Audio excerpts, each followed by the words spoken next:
Ben, merci Vanny, puis j'ai beaucoup aimé parce que vous avez des questions très originales qui sortent de l'ordinaire et puis j'espère que ça donnera envie aux jeunes, si c'est pas boire, de déguster un bon vin.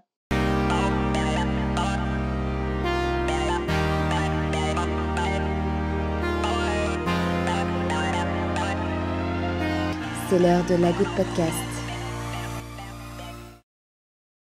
Bonjour à tous et bienvenue dans ce nouveau numéro de la Goutte Podcast, le podcast qui, comme le vin, se partage. Aujourd'hui, je suis très heureuse pour ce numéro de la Goutte, un peu spécial, de me retrouver avec une personnalité qu'on connaît tous déjà, mais qu'on devrait écouter un petit peu plus. C'est Marie-Thérèse Chapa. Bonjour Marie-Thérèse. Bonjour. Merci beaucoup de me recevoir ici au domaine. Je suis arrivée dans un moment, là on est au début de l'été, dans un moment où je vois que c'est la course. Parce qu'il fait très très chaud, donc on a beaucoup de vignes, des plantations qui ont très soif, donc il faut gérer l'arrosage. On commence comme s'il y a eu beaucoup d'avance à cause de ce temps, des températures hautes, donc la vigne prend de l'avance. Et là, on est en train de faire les vendanges vertes. D'accord. Donc, c'est beaucoup de formation, il y en a qui n'ont jamais fait. Donc, c'est un travail délicat. C'est pas dire si on se trompe d'enlever une feuille ou deux, c'est pas grave, mais si on se trompe dans les grappes, c'est grave. Alors, c'est un travail vraiment pointu. Du coup, vous supervisez toutes les équipes dans les vignes, là. Oui, en fait, toutes les équipes, oui. L'équipe qu'on coupe les grappes, oui. Mais heureusement, je suis bien secondée avec Evelina. Parce que je parlais un petit peu avec un des membres de votre équipe qui me disait que vous étiez 15 à l'année. Vous êtes... Oui, pas tout à fait. Entre le bureau, tous les travaux de réménagement de la vigne, à la cave et tout. Oui, on est plutôt 12, oui. C'est vraiment une petite entreprise, quoi. Voilà, c'est une petite 12, mais on fait beaucoup de transformations de vignes, etc. Donc voilà. Alors, comme je disais en intro, beaucoup d'entre nous connaissent déjà votre parcours. On a eu la chance aussi de vous découvrir souvent à travers des médias. Mais pour une jeune génération qui nous regarde, pour des gens qui ne vous connaissent peut-être pas encore, comment est-ce que vous présenteriez votre parcours de vigneronne? Ah, je pourrais parler déjà enfin, parler de mon parcours de vigneronne. Je pense que quoi qu'on fasse comme métier, une fois qu'on l'a choisi, on apprend à l'aimer. On n'est pas obligé d'être passionné dans tous les métiers. C'est ça le message que je veux dire aux jeunes. Parce que maintenant, on leur dit toujours: «Oui, mais pourvu que tu sois passionné», puis ça fait de la pression. Et on n'est pas obligé d'être passionné pour faire bien son travail. Et si on a la chance en plus d'aimer, vraiment d'apprécier ce qu'on fait, ben, c'est une grande joie parce que la majorité du temps qu'on passe, alors un tiers on dort, et presque une bonne partie on travaille. Donc, si possible, d'aimer ce qu'on fait, c'est formidable et j'ai la chance d'aimer ce que je fais. Donc, Et de le faire bien? et de le faire bien, oui, j'espère. En tout cas, je me donne les moyens et j'essaye de faire bien, oui. Parce que pour résumer, à la base, vous vous prédestinez plutôt à un métier de sage-femme où on vous occupez des autres. Exactement. Oui, malheureusement, m'occuper des autres, alors s'occuper de la vigne, c'est beaucoup C'est pareil, c'est pire. beaucoup d'individus, puisqu'on dit, par exemple, un cep pour 1 mètre carré. Donc, pour 1 hectare, on a déjà 10 000 qu'on passe plusieurs fois par année auprès de chacun. Donc, on peut vraiment dire que c'est des enfants. D'une foule. Ouais, Voilà, vous occupez d'une foule, en voilà, fait. voilà. Puis, beaucoup, beaucoup d'enfants. Et puis, oui, j'étais pas faite pour le métier de. Je pense pas que j'étais faite, mais j'aimais beaucoup les gens, les femmes, le, le- comment dire, le lien, mais je l'ai trouvé d'une autre manière. Et vous l'avez bien trouvé. Alors justement, vos vins ont souvent des récompenses. On vous parle beaucoup, c'est vrai, de cette récompense ultime au guide Parker de 100 points, ce qui est exceptionnel. Est-ce que pour la suite, ça vous met une pression ou pas du tout Non, ça me met pas une pression. Je pourrais dire quand même que je suis très contente parce que pour les vins suisses, c'est une belle reconnaissance. Parce que souvent, on met les 100 points où il y a l'habitude de mettre les 100 points. Donc, il faut toujours une première et qu'elle ait existé, je suis très contente. Et puis, mais ça ne me met pas de pression parce que c'est des vins, comment on peut dire, j'avais eu une fois 99 points, ça m'a fait tout aussi plaisir que les 100 points. ce Je qui est veux dire, magnifique aussi, hein. oui, je veux dire, c'est pas un point, c'est tellement des fois subjectif aussi, Bien sûr. c'est pas. Alors vous êtes connu dans le monde entier et c'est vrai qu'on sait que le vin suisse n'est pas encore trop peu reconnu à l'international et même parfois dans notre propre pays. Moi, je m'aperçois à travers ce podcast que certains ont la mauvaise vision du vin suisse ou en tout cas ont une vision erronée du vin suisse. Qu'est-ce que vous pourriez dire justement aux Suisses aujourd'hui, ceux qui sont réfractaires à consommer le vin local parce qu'ils pensent que justement il n'est pas à la hauteur de ceux qui sont déjà plus connus comme des vins italiens ou des vins français? Oui, alors les vins, c'est vrai que pour les Suisses, les vins italiens, c'est le soleil, c'est les vacances, c'est la belle couleur des vins rouges puissants. Et, donc on associe, puis le vin suisse, on associe peut-être juste local, c'est local, mais c'est dommage de le voir que comme ça. On pourrait le voir très d'une manière, il y a tellement de biodiversité, de diversité de cépages, de terroirs différents. Par exemple, en Valais, on a beaucoup de terroirs différents, beaucoup de personnalités, de vignerons différents qui font des vins aussi très personnels, aussi une belle expression des différents terroirs. Donc, ça va être tout aussi exotique, voyez, Oui, mais je vois que tout à de, fait. que de, On lui que trouve de du juste, charme, mais on ne pense pas que voilà. c'est un grand vin comme ça peut Voilà. l'être ailleurs. Voilà, ouais, c'est ça qui est dommage. Et ces prix, ça sert que si on est reconnu au niveau extérieur, tout d'un coup, le Suisse se dit: «Ah ben, peut-être que c'est vrai que c'est bien». Ouais, ce sont Voilà, notamment les prix. Donc, il voilà. faudrait quoi? Que les Suisses participent un peu plus à des compétitions aussi? Oui, ben, ça commence, il y a quand même beaucoup de vins qui sont primés Ouais. et aussi d'être reconnus, pas seulement dans les concours, je dirais plutôt auprès des sommeliers, dans des bons restaurants, de faire un peu d'export avec ce qu'on a de meilleur. Ouais. Peut-être, on a été aussi un pays qui a été protégé pendant longtemps au niveau des frontières Ouais. par rapport au vin. Ouais. Bon, maintenant, ça fait un bon moment que c'est fini ça, Ah ouais. mais et maintenant, c'est vraiment dommage parce qu'il y a beaucoup de concurrence et les pays européens, ils donnent beaucoup pour développer les vins. Par exemple, pour l'Italie, ils donnent beaucoup pour développer les vins italiens Ouais. au niveau de l'extérieur pour promouvoir leurs vins et en Suisse, on a un petit budget. C'est encore trop timide. Ouais, c'est pas de la faute par exemple, des associations, mais c'est aussi, on a c'est un petit vignoble, donc on a moins de moyens financiers Bien qui est sûr, donné que, par avec une exemple, main-d'œuvre pour qui le coûte cher. fromage. Pour le fromage, il y a plus aussi, ouais, pour le fromage, ouais. J'avais abordé ce sujet avec un négociant en vin qui s'appelle Jean-Luc Kurstner Oui, et qui a été excellent, dans sa présentation du problème pour lui du vin avec on parle d'une baisse de la consommation du vin en Suisse et il a dit: «Pour moi, il y a 3 facteurs qui rentrent en jeu». Moi, j'aime les chiffres. Mmh. Donc, pour moi, c'est statistique. Alors, on a tout d'abord les vignobles, les hectares de vignes en Suisse qui n'ont pas bougé depuis de nombreuses années, dû aussi par le monde politique qui veut maintenir ses vignes. Il y a des volontés de garder ces paysages, ce que je comprends tout à fait, ça me va super bien. Ensuite, on a les importations. Mmh.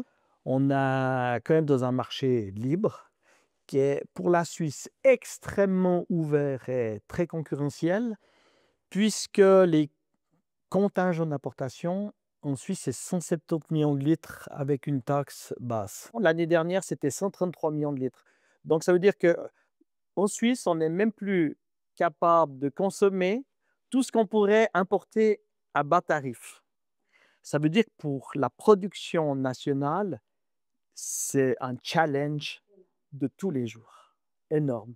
De tous les jours, c'est un challenge parce qu'on lutte contre la consommation d'alcool. De nouveau, ça me va très bien. Si mes enfants ils peuvent éviter de se tuer sur la route, je suis le Bien sûr. premier des papas heureux, comme tout le monde. Mais on a passé l'alcool de 0,8 à 0,5 pour 1000 et puis on n'a pas fait attention à tous ces accords. On aurait peut-être dû baisser ces quotas d'importation à ce moment-là ou de les adapter à la consommation parce qu'on veut maintenir 15 000 hectares de vignes, un chiffre arrondi. On veut que les gens consomment moins de vin, mais on veut toujours être sympa avec nos voisins européens. Et les 3 facteurs ensemble font que, le vin suisse, trinque un peu. bah, il traque un peu, puis je trouve vraiment juste les 3 paramètres qu'ils donnent. En plus, les vins étrangers qui inondent le marché suisse, Mmh. c'est souvent avec des vignes qui sont faciles à travailler, qui n'ont absolument pas les mêmes charges salariales et les charges de la topographie. Nous, on a des vignes, par exemple, pourquoi j'ai 12 personnes? C'est parce qu'on a aussi 10 hectares sans route, un coteau raide avec 150 mètres de dénivellation. Avec des terrasses qui sont, Oui. extrêmement étroites quand même pour Exactement. travailler. Donc c'est ça qui rend flou, donc ça, c'est aussi un paramètre. Et puis c'est vrai que l'alcool, il est diabolisé. Par contre, ce que je trouve que le sucre qu'il y a dans tout, par exemple, dans tout ce qui est sous vide, il y a des mélanges de sucre et d'azote dans tout, mais dans les sauces tomates, dans beaucoup de moutarde, partout on trouve du sucre et ça va être pour moi un plus grand problème sanitaire que l'alcool. Bien sûr, Parce surtout que le vin. l'alcool, on sait quand on boit de l'alcool. Donc si on est habitué, si on nous forme à boire que des bons vins, qu'on nous forme à déguster, on sait qu'il ne faut pas non plus abuser. Tandis que dans tout ce sucre caché, les gens ne pensent pas qu'ils se mettent en danger. Et je trouve beaucoup plus sournois. Et c'est pour ça que je trouve dommage qu'ils diabolisent l'alcool et que tout le reste dans la nourriture, c'est pas, on n'en parle pas. Ouais, c'est extrêmement dommage, je suis bien d'accord. Cette situation viniviticole qui est un peu difficile, elle s'explique aussi parce qu'aujourd'hui, il y a une difficulté en Suisse à trouver de la main-d'œuvre, à trouver des gens qui veulent reprendre les vignes, qui veulent travailler. Est-ce que vous le rencontrez aussi, ce problème ici, avec un domaine qui est reconnu quand même? Non, pour la main-d'œuvre, j'ai pas de problème pour le moment. Mais par contre, ma fille qui a fait l'école viticultrice à Châteauneuf, Ouais. ils étaient très peu. Ouais. Par rapport à il y a 15 ans en arrière, c'est des toutes petites classes. Et ça, c'est ça qui fait peur, oui. Il n'y a pas beaucoup de jeunes qui se forment en viticulture. Et donc, ça veut dire que les enfants des domaines n'ont pas envie forcément de suivre la route des parents ou... Oui, ou bien surtout de nouveaux vignerons. Ouais. Les enfants des domaines, il y en a encore, grâce aux filles, souvent, encore pas mal qui reprennent des domaines. Mais toutes les autres vignes, qui c'est qui va s'occuper aussi de toutes les vignes où il y avait pas un vigneron caveur qui vendait le raisin? Bien sûr. Qu'est-ce qu'on va faire de toutes ces vignes? On ne pourra pas, nous, toutes les reprendre, hein. Justement, on parle de la reprise et de récupérer les vignes. Il y a plein de gens qui ne sont pas vignerons de famille qui pensent que, vu qu'ils n'ont pas de vignes, ils ne pourront jamais devenir vignerons. Ça, c'est quelque chose dont il faut parler aussi, parce qu'il y a plein de jeunes qui peut-être passent à côté d'une vocation en pensant que, vu qu'ils ne viennent pas d'une famille de vignerons, ils ne pourront jamais avoir de vignes et de terrain. Oui, alors ça, c'est vrai. C'est pour ça que Châteauneuf, ils ont organisé une journée pour présenter le métier à des familles ou des jeunes qui n'ont pas de vignes. Ouais. Et c'est tout à fait possible de reprendre des vignes, de s'installer. Il y a des aides, il y a des domaines qui n'ont pas de personnes pour reprendre. Donc, même si on n'a pas de vigne, on peut. Le meilleur exemple que je peux vous donner, j'avais une apprentie qui était de Roumanie, Valentina. Elle n'avait rien de départ, pas de famille. Puis maintenant, elle a un joli domaine. Bien sûr qu'elle n'est peut-être pas propriétaire, qu'elle est locataire. Ouais, parce qu'on n'a pas toujours aussi le côté financier, on n'a pas toujours les Voilà, moyens mais d'acheter vous des vignes pouvez en être étant jeune. locataire. Ouais. Comme si vous n'avez pas les moyens de vous acheter une maison, vous pouvez peut-être la louer. C'est super Et intéressant de puis là, dire. on peut trouver facilement des vignes à louer maintenant. Ce qui est plus difficile, c'est de construire une cave, ça coûte beaucoup d'argent. On peut avoir de l'aide aussi, des crédits sans intérêt, Ouais. mais on est moins favorisé qu'en Europe. En Europe, vous avez des aides à fonds perdus pour construire une cave. Et En Suisse, on n'a pas. quand on s'appelle Marie-Thérèse Chapa, qu'on est reconnue à l'international, on a une voix quand même qui porte. Est-ce que vous avez déjà pu en parler avec des membres de la Confédération, avec le service de l'agriculture, euh, pour savoir ce qui pourrait être mis en œuvre pour un peu pérenniser la situation et soulager les agriculteurs? Je parle des agriculteurs parce que c'est quand même général aux agriculteurs la situation, mais notamment donc les viticulteurs. Est-ce que votre voix a déjà été entendue ou... Ouais, j'ai fait partie pendant 5 ans de l'interprofession de la vigne et du vin du Valais. On a bien sûr eu des projets, on a fait des discussions, mais maintenant, je m'occupe de. Enfin, si on me demande mon avis, oui, on m'a demandé de venir pour cette journée pour les jeunes, Ouais. pour témoigner. Ça, je le fais volontiers. Mais si Vous on me demande, investir en politique ou... voilà, j'ai arrêté un petit peu, oui. Pourquoi? Ben, pourquoi? Parce que je me suis dit, j'avais beaucoup de changements pour mon domaine. J'ai 65 ans, donc il faut que je pense à la suite. En plus, j'ai 4 petits-enfants. Donc, la politique, ça me prenait trop. Il y La avait plus la place. politique, que ce soit plus, je dirais pas politique, je dirais la défense professionnelle, voilà. Ouais. Ça prend beaucoup de temps et beaucoup d'énergie, je Voilà, suppose ouais. aussi, parce Puis que surtout, si on y croit, alors on se donne à fond et puis, non, non. Mais par contre, si on me demande, comme l'autre fois, de venir témoigner pour les jeunes, j'ai dit oui, volontiers, oui. Et alors justement, vous parlez de la reprise, de penser à la suite. Qu'est-ce que vous préparez, vous, pour la suite? Vous pensez à quoi? À qui? Ben bon, ma fille, elle a fait l'école, de vigneronne, mais ben, c'est elle qui a 4 enfants et elle est aussi architecte. Donc Elle ne s'ennuie pas non plus. elle s'ennuie pas non plus, donc on va trouver un juste milieu et puis j'ai aussi mon neveu, donc j'ai des idées pour la suite, on va pas je vais pas juste m'arrêter, puis tant que je suis en bonne santé, je continue. Je touche du bois pour que vous Voilà. continuiez parce que c'est vraiment, sportif quand, je vous montrerai des images, hein, mais quand on voit là où vous travaillez, je crois qu'on s'imagine pas le Oui, vous travail avez que vu? c'est. Ah oui, Ouais, oui, c'est vrai. ouais, c'est impressionnant. Ouais. Alors on va revenir un petit peu plus à vous parce que, c'est aussi votre casquette de vigneronne qui nous intéresse tous et qui passionne parce qu'il y a quelque chose qui ressort, chez vous, c'est que vous êtes, très bienveillante et très positive, lumineuse dans ce que vous dites, sans vouloir, prêcher une bonne parole ou forcer les gens à faire comme vous. Est-ce qu'il y a un facteur intuitif dans votre, carrière, on va dire, de vigneronne, dans votre parcours de vigneronne? Est-ce qu'il y a eu ce facteur intuitif qui a joué un rôle où vous avez parfois préféré écouter votre intuition plutôt que, ce qui était le raisonnable, ce qui était, fait Ah conventionnellement? bah oui, alors ça, j'ai plutôt presque tout le temps choisi, enfin même pas choisi, suivi mon intuition sans faire vraiment un choix. Maintenant, je suis peut-être un petit peu plus réfléchie, enfin j'avais l'impression, mais quand je vois les décisions que je prends, je pense que je suis toujours la même et puis je fais plutôt, un peu intuitif. Il y a une vigneronne qui nous écoute, une jeune vigneronne ou un jeune vigneron qui nous écoute. Comment on sait que notre intuition est la bonne? Ça vous est arrivé de vous planter, vraiment, de vous tromper?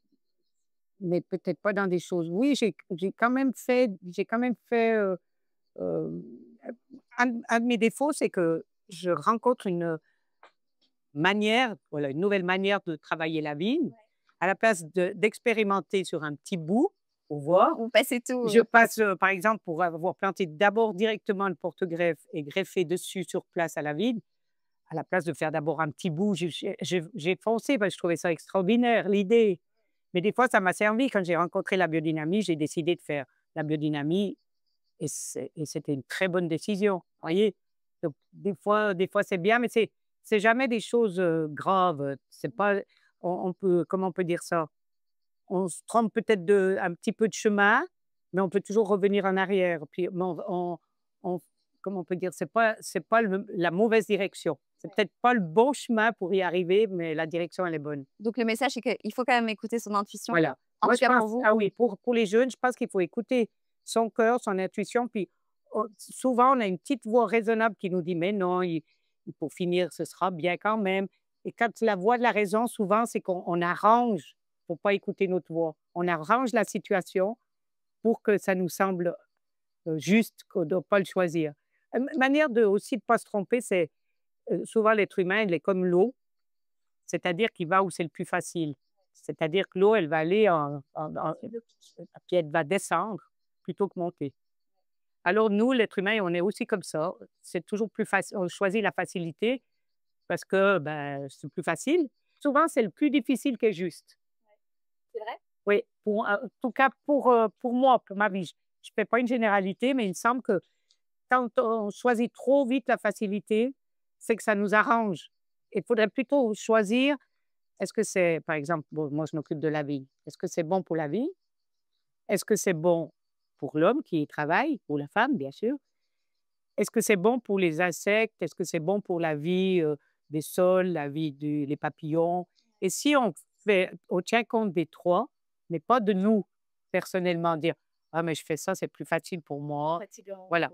Mais si on choisit pour que les trois groupes, c'est-à-dire pour la vigne, les hommes qui y travaillent, et toute la vie, biodiversité. Si on voit que notre décision nuit à aucun des groupes, on est dans le juste. Ouais.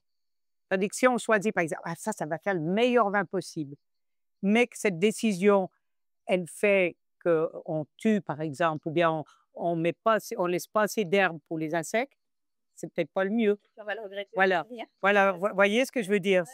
Puis si on plante ou bien si on veut, puis que c'est tellement difficile pour nos ouvriers ou moi-même de travailler, c'est pas bien non plus.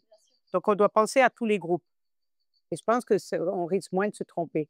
Et vous avez déjà été en colère? Parce qu'une vigne, c'est, bah, vous l'avez dit tout à l'heure, c'est un peu comme un enfant qu'on élève, elle doit avoir ses caprices, elle doit avoir ses mauvaises surprises aussi parfois. Est-ce que ça vous arrive d'être en colère contre une vigne, Non, Non, non. jamais. Non, Vous êtes plutôt j'ai jamais été en colère parce que c'est déjà pas de sa faute à elle. J'étais plutôt en colère contre moi si j'ai oublié, parce que ça nous arrive d'avoir pas eu assez la vue d'ensemble ou bien d'avoir oublié une vigne. Vous voyez, on peut en oublier. Mince, c'est elle qu'il fallait s'occuper en premier parce qu'elle était la plus faible ou je sais pas, qu'on a passé à côté. Je suis plutôt en colère contre moi, oui. ouais. Vous avez déjà pleuré pour une vigne? Oui, oui, j'ai déjà pleuré pour une vigne. J'avais pris quelqu'un qui n'avait pas fait mon système de taille, que c'était taillé à l'envers et ça m'a fait vraiment mal pour la vigne. Ça m'a fait pleurer parce que c'était pas juste, quoi. Et qu'est-ce qui se passe dans ces moments-là? Elle va pas mourir, Non, non, non, pas elle va mourir, mais repartir. c'est comme si on a fait tout, quelque chose, je sais pas, c'est comme si vous avez brodé quelque chose tout dans le même sens et tout d'un coup, quelque chose a été perturbé. Bien sûr. Ou bien un autre exemple, ouais, quand on a eu la grêle, indépendant de qu'on voit tous beaux raisins, heu, des exemples, plutôt comme ça, oui. Et avec toutes ces années à élever le vin, à le travailler toute l'année et cetera, le résultat, ça doit toujours être un plaisir, un stress. Est-ce qu'il y a encore justement cette notion de plaisir de s'ouvrir une bouteille après toutes ces années de travail et de boire du vin? Ah ben oui, alors je trouve que c'est une des bonnes récompenses, une des bonnes récompenses que j'ai, c'est quand j'ai des clients qui m'écrivent: «Ah mais on a passé une tellement bonne soirée avec ta bouteille hier soir, tout le monde était heureux». C'est ma meilleure récompense Ouais. et puis de oui, d'ouvrir une bonne bouteille avec, quelqu'un, avec un bon souper, oui, oui, Donc il y a toujours ce plaisir. oui. Comme quoi, c'est un plaisir qui est millénaire, mais Oui, puis peut-être que oui, peut-être encore plus de plaisir parce qu'on a un peu plus de recul, on a peut-être changé aussi nos goûts, les goûts, ils évoluent, hein, on bien n'a sûr, pas toujours les mêmes, les mêmes envies. voilà, ouais. Et donc vous êtes, aujourd'hui toujours aussi fière de tous les vins que vous faites? Il y a toujours cette passion qui vous anime? J'avais vu un extrait d'une interview vous concernant, il y a quelques années en arrière, où vous disiez que ça vous intéressait pas de faire un bon vin, vous vouliez aller vers, quelque chose de plus grand, est-ce que c'est toujours le cas? Oui, oui, comment on peut dire ça? Oui, de faire un bon vin maintenant, c'est pas si on limite la récolte, si on fait comme il faut, c'est pas difficile, mais de faire un grand vin, c'est difficile et j'arrive pas toujours. J'ai beaucoup de vins qui sont bons, mais des grands vins, j'en fais, je trouve, hein, mais c'est pas toutes les vignes qui peuvent donner un grand vin. Vous pouvez avoir le meilleur œnologue, c'est pas lui qui va faire le grand vin. C'est vraiment beaucoup, c'est plusieurs paramètres. C'est bien sûr aussi lui, mais c'est aussi le climat, le terroir, puis c'était vraiment lié quand même au sol, hein, au lieu. Oui, vous avez des lieux-dits qui vont donner des bons vins, mais pas des grands vins. C'est pas des grands terroirs à vigne, par exemple, ouais. Et le climat ici, avec toutes ces années de travail, là, vous voyez vraiment une différence ou ça peut Oui, je sais très bien que mon grand terroir, c'est oui, ben, où c'est le plus difficile, dans le coteau, un peu comme dans les climats de Bourgogne. Ils ont des appellations villages, ils ont le premier cru, ils ont le grand cru. Même si tous les vins sont bons, c'est pas la même voilà, il y a une hiérarchie quand même, oui. j'ai échangé avec pas mal de vignerons ces derniers temps et beaucoup maintenant, pour vendre leur vin, c'est au domaine, comme une grande, majorité, hein, de vignerons en Suisse. Ils vendent depuis chez eux et parfois c'est leur seul point de vente, même souvent. Ils disent que c'est super difficile maintenant d'amener les gens au domaine pour acheter du vin. Du coup, ils disent qu'ils doivent, en plus avoir la casquette un peu événementielle, de devoir accueillir au domaine, faire des événements, des choses comme ça. Est-ce que c'est quelque chose que vous avez dû faire, vous, dans votre, Oui, je l'ai fait, mais je l'ai pas fait pour attirer du monde. Je l'ai fait parce que j'ai, par exemple, en automne, je fais des accords fromage et vin. Je suis passionnée là-dedans et puis c'était une manière de remercier mes clients qui viennent chaque année et on fait ça chaque année et donc je fais des événements et je pense que maintenant, les gens, ils ont tellement de sollicitations, tellement de choses, nous, en Suisse, c'était un peu la particularité de vendre au domaine, plus qu'en France et en Italie, parce que c'était une tradition qu'on doit garder, mais ça prend beaucoup de temps et les gens, ils aiment bien qu'on s'occupe d'eux, qu'on soit là. Puis moi, ça me fait jamais un poids de recevoir au domaine, mais si je vais dans un salon, pour moi, c'est long la journée. Tandis que chez moi, c'est pas long, ouais. Ouais. Ça fait partie, du métier de vigneron aussi, donc d'avoir d'accueillir la personne. Voilà, c'est vraiment le vigneron en caveur, c'est vraiment son métier, c'est du premier coup de sécateur jusqu'au contact avec son client, lui présenter son vin, ouais. Je trouve que c'est un beau métier pour ça. Et après, tant d'années d'expérience, la situation actuelle, je pense que vous avez entendu, plusieurs fois que le vin se portait bien, puis se portait moins bien, puis se reportait bien. Qu'est-ce que vous pensez là pour l'avenir? En ce moment, on est dans une période où on dit que le marché, viniviticole se porte pas très bien. Vous pensez quoi vous? De la Je suite? pense que c'est vrai que je parle avec beaucoup de monde, c'est vrai que c'est difficile. Mais il faut pas oublier il y a toujours des vagues et malheureusement, si la vague, elle dure trop longtemps, c'est dur financièrement, vraiment. Mais il y a toujours des vagues. Vous voyez, quand on vendait notre vin, vraiment de vigneron en caveur dans des cafés qui faisaient le vin du mois ou qu'on pouvait goûter, on a été un peu surplantés par les bières artisanales. Dans beaucoup de bistrots, il y avait la carte qui était presque aussi grande des bières que du vin et les gens buvaient de la bière. Mais et puis maintenant, on voit que même ces bières artisanales sont dans la vague. Moi, je pense que ça va remonter. Le vin, il y a toute une culture, c'est pas juste une boisson, il y a beaucoup de il y a le si vous venez acheter une bouteille chez moi puis qu'on fait le tour des vignes, vous allez voir le coteau, vous allez voir d'où ça vient. Quand vous allez boire la bouteille, c'est pas la même chose que si vous ouvrez une bouteille d'eau minérale. Bien sûr. Que nous Peut-être puis même l'eau minérale, des fois, si on connaît la source, qu'on a été voir la source, qu'on voit cette eau cristalline, ben, on aura peut-être plus envie de boire cette eau minérale si on connaît un petit peu tout d'où elle vient. C'est vrai. Et je pense qu'on a besoin de savoir d'où ça vient. Ben, une bonne eau minérale, un bon verre de vin, qu'on sait qu'on a visité le vignoble, qu'on connaît le vigneron, c'est une autre émotion. Quand on voit certains sodas, c'est peut-être moins, à mon avis, ça fera plus de plaisir et moins dangereux de boire un verre de vin Bien sûr. que de boire un verre de soda. Puis peut-être inviter un peu les Suisses aussi à venir, visiter les vignes, à découvrir les domaines pour, se rapprocher un peu du vin suisse. Parce que, c'est parfois ce qui m'énerve aussi, c'est de voir qu'il y a cette mauvaise image du vin suisse, et je ne sais pas ce qu'il faudrait pour que la belle image revienne pour certains. Je pense que c'est un manque de savoir, un manque de connaissances peut-être. Oui, puis toujours pour ce qui est de chez nous, on n'y croit que quand ça a été reconnu ailleurs. Ouais.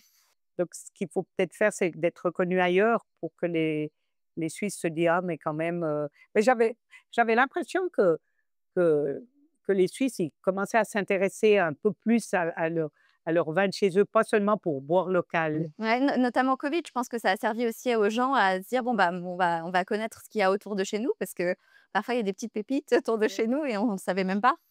Ouais, mais maintenant, c'est vrai qu'il y a une sorte de baisse, on sait j'ai pas compris pourquoi.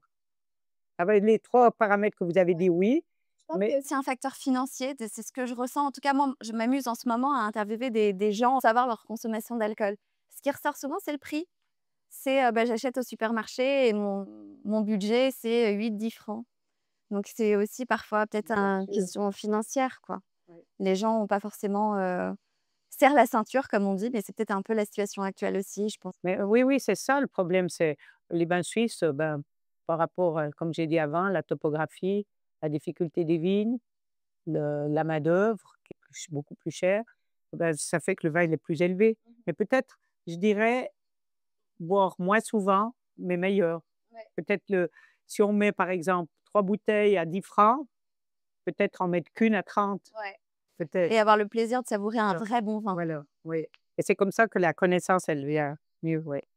Alors je vais terminer avec, quelques petites questions, plus légères, on va dire, qui font appel à votre intuition. Vous allez me dire si, vous voyez un vin qui irait avec cette situation ou pas. D'accord. Un orage d'été. Un orage d'été. Je suis pas très rosé, mais je verrais un très beau rosé. Déjà la couleur, la foudre, le rafraîchissement. C'est vrai que le rosé, on s'autorise à le boire très, très frais. Est-ce qu'on peut s'autoriser à boire un rouge très, très frais? Oui, moi je dirais oui. Oui. Oui, Ça me rassure, parce que moi j'aime bien le rouge très, très frais de temps en temps quand il oui. fait très chaud. Un pique-nique dans les vignes. Un pique-nique dans les vignes. Je prendrais un bon gamay. Un morceau de bac en fond. Avec quoi comme vin? Je verrais aussi un rouge, mais un cornalin. Quelque chose un petit peu plus, moins expansif, un peu plus méditatif. Une injustice, est-ce que vous voyez un vin? Un champagne, pour faire partir tout ça. Un peu de bulle. Un premier rendez-vous? Un premier rendez-vous. Ah, une petite Arvine, je pense, oui, oui. Marie-Thérèse Chapa, merci beaucoup d'avoir répondu à mes questions et de m'avoir reçue ici. Je sais que vous avez un emploi du temps qui est hyper chargé en ce moment. Donc, merci pour le temps accordé. Ben, merci Vanny, puis j'ai beaucoup aimé parce que vous avez des questions très originales qui sortent de l'ordinaire et puis j'espère que ça donnera envie aux jeunes, si c'est pas boire, de déguster un bon vin. Exactement. Et de découvrir un peu ce métier qui est fabuleux, qui est multi-casquette, hein, donc il y a plein de métiers dans un. En tout cas, on s'ennuie pas. Si on a envie de pas faire toute l'année la même chose, il faut choisir vigneron. Vous avez entendu. Merci beaucoup. Merci Vanny. Et nous, on se retrouve pour un prochain numéro de La Goutte Podcast la semaine prochaine. À bientôt. Mais si vous venez l'hiver, je vous fais le tour des vignes. Avec plaisir. Mais je vous admire, vous faites ça super. C'est l'heure de La Goutte Podcast.